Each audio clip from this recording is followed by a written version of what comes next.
자, 오늘 우리가 읽었던 본문은 아브라함이 부활의 신앙을 갖고 있었다, 이렇게 말씀하고 있습니다. 그가 하나님이 능히 이삭을 죽은 자 가운데서 다시 살리실 줄로 생각한지라.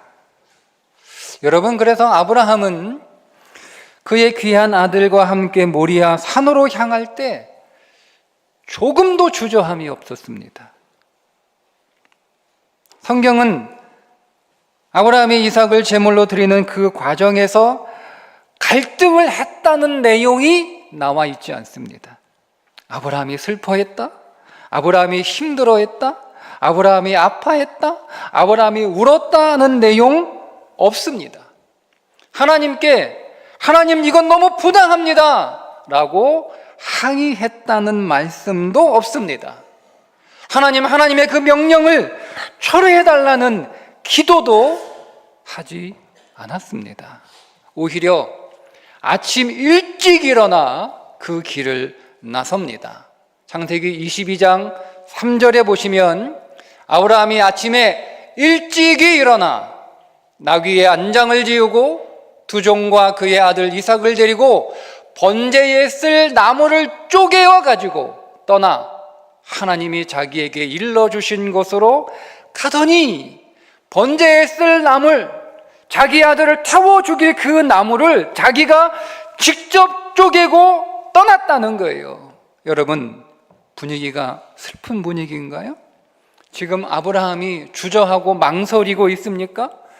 22장 5절에 보면 이에 아브라함이 종들에게 이르되 너희는 나귀와 함께 여기서 기다리라. 내가 아이와 함께 저기 가서 예배하고 우리가 너희에게로 돌아오리라. 여러분, 분명하게 말하잖아요. 종들에게 우리가 복수예요.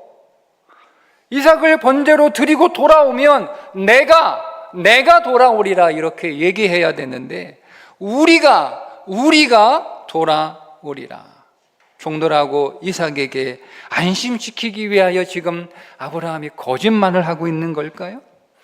6절과 7절에 보면 아브라함이 이에 번제나무를 가져다가 그의 아들 이삭에게 지우고 자기는 풀과 칼을 손에 들고 두 사람이 동행하더니 이삭이 그 아버지 아브라함에게 말하여 이르되 내 아버지여 하니 그가 이르되 내 아들아 내가 여기 있노라. 이삭이 이르되 불과 나무는 있거니와 번제할 양은 어디 있나이까? 여러분, 이쯤 되면 아브라함이요 무너져야 돼요. 아무리 냉정하고 아무리 강한 이성의 소유자라 할지라도 지금 자식이 천진난만하게 아무것도 모르고 아빠 번제할 양은 어디 있어요? 라고 물으면 여러분, 여기서 안 무너질 부모가 어디 있어요? 그런데 여러분, 아브라함은 지금 이 순간조차도 조금도 흔들림이 없어요. 더군다나 22장 9절과 10절에 보면 하나님이 그에게 일러주신 곳에 이른지라. 이에 아브라함이 그곳에 제단을 쌓고 나무를 버려놓고 그의 아들 이삭을 결박하여 제단 나무 위에 놓고 손을 내밀어 칼을 잡고 그 아들을 잡으려 하니, 지금 아브라함이 최대한 시간을 끌면서 나무 하나 갖다가 놓고 좀 기다렸다가 또 나무 하나 갖다 놓고 또 기다렸다가 통곡을 하며 울면서 땅을 치면서 나무를 갖다가 쌓고 아들아 미안하다 하면서 그 아들을 결박하고 그 눈물이 앞을 가린 채 여러분 칼을 들었다고 여러분 그렇게 나오나요? 오늘 이 말씀을 문법적으로 우리가 보면 제단을 쌓고 결박하고 칼을 잡고 잡으려 한다라고 하는 것이 모두가 다 한 동작입니다. 한 동작. 조금도 주저함이 없이 하나의 동작으로 매끄럽게 이어지고 있었던 거예요. 여러분, 이건 아브라함에게 부활의 신앙이 없었다면 설명할 수가 없어요. 그런데 이 부활의 신앙이 어디에서 나왔을까? 그게 바로 하나님과 맺은 언약입니다. 그래서 히브리서 11장 17절에 아브라함은 시험을 받을 때에 믿음으로 이삭을 드렸으니 그는 약속들을 받은 자로 그 외아들을 드렸느니라. 그 약속이 뭐예요? 18절에 그에게 이미 말씀하시기를 네 자손이라 칭할 자는 이삭으로 말미암음이라. 여러분, 아브라함은요 하나님의 약속을 철석같이 믿게 되었습니다. 그 신앙의 자리까지 온 거예요. 그래서 내가 이삭을 하나님 앞에 드려도 하나님이 그 이삭을 다시 살리실 거라고 하는 믿음이 그에게 있었기 때문에 그 이삭을 주저없이 갈증 없이 드릴 수 있었던 겁니다. 그 부활의 신앙이 어디에서? 언약에서 나온 믿음입니다. 이삭을 번제물로 바치라고 하셨던 그 하나님의 말씀을 우리의 삶에 적용하면 그건 마치 내가 인생을 공들여 탑을 세웠는데 그 공들여 세운 탑이 한순간에 무너지는 것과 같아요. 아브라함이 여러분 이 이삭을 얻기 위해 얼마나 많은 공을 들였을까? 물론 전적으로 하나님의 은혜로 받은 선물이지만 아브라함 본인의 입장에서 생각하면 그 본인은 내가 이 아들을 얻기 위하여 엄청난 공을 들였다, 그렇게 생각할 수 있죠. 본토 친척 아비집을 떠나 우연곡절 끝에 얻은 아들, 그렇게 얻은 아들을 여러분 키우기 위하여 또 얼마나 많은 공을 들여요. 이삭을 잘 키우기 위해 해서는 안 되는 짓까지 하죠. 하갈과 이스마엘을 쫓아냅니다. 아들을 위해서, 그 이삭을 위해서. 그렇게 애지중지 키운 아들을 하나님이 번제물로 바쳐라. 이삭의 전 생애를, 모든 생애를 한 줌의 죄로 불태워 버려라는 말씀이에요. 우리의 삶에도 이런 일이 왜 없겠어요? 평생 키운 사업이나 직장이 무너질 수도 있고, 갑자기 건강했던 몸에 이상이 올 수도 있고, 마음과 정성을 다해 키운 자녀로 인하여 아픔을 겪을 수도 있고, 만약에 우리에게 이런 일이 찾아온다면 우리는 어떻게 이것을 이겨낼 수 있을까? 그 대답이 부활 신앙입니다.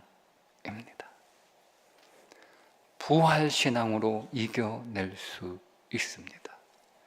그런데 이 부활 신앙은 언약의 근거 위에서 나오는 믿음이다.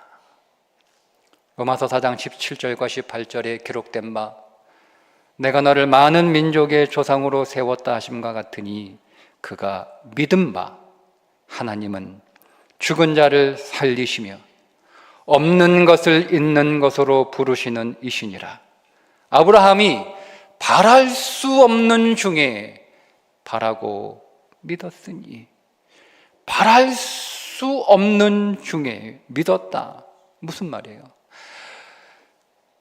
자기는 믿을 만한 게 하나도 없다는 거예요.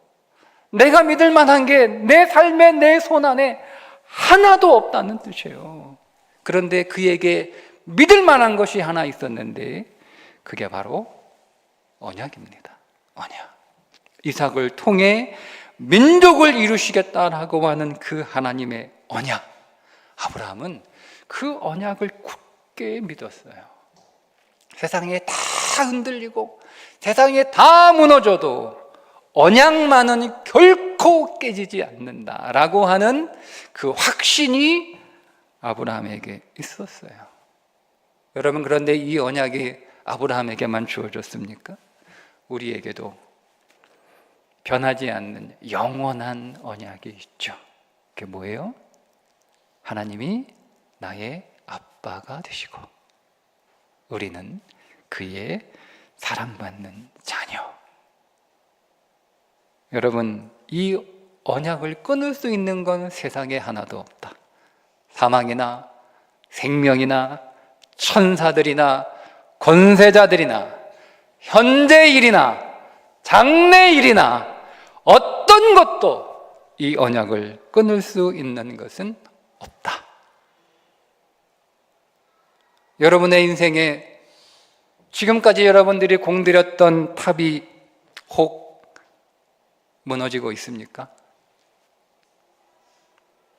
자녀라는 탑, 건강이라고 하는 탑, 가정이라는 탑, 평생을 일궈온 일터라고 하는 탑이 혹 흔들리고 있습니까?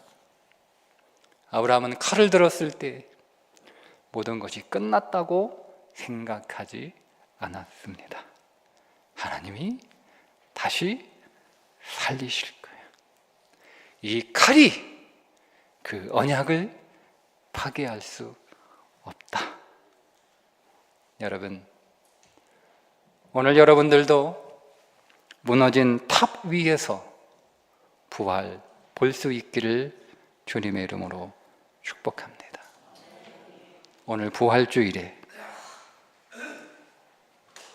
무너지고 흔들리는 오늘 우리의 삶의 현장에 부활하신 주님이 찾아오셔서 오늘 우리에게 이렇게 말씀하시는 내가 다시 살리리라. 내가 다시 살리리라. 이 언약 붙들고 담대히 나아가시기를 주님의 이름으로 축복합니다. 기도하겠습니다. 하나님, 아브라함에게 주신 언약 깨지지 않았듯 우리에게 주신 언약도 결코 깨지지 않음을 믿습니다. 예수 그리스도의 부활은 아브라함의 믿음으로만 바라왔던 그 부활에 오늘 우리에게 실제로 이루어진 사건임을 믿습니다. 하나님, 이 믿음으로 살아가게 하여 주옵소서. 공든탑이 무너지는 그 자리에서도 아브라함처럼 주저없이 예배의 자리로 나아가는 우리 되게 하여 주옵소서. 무너짐이 끝이 아니라 부활의 시작임을 삶으로 증거하는 우리 되게 하여 주시옵소서.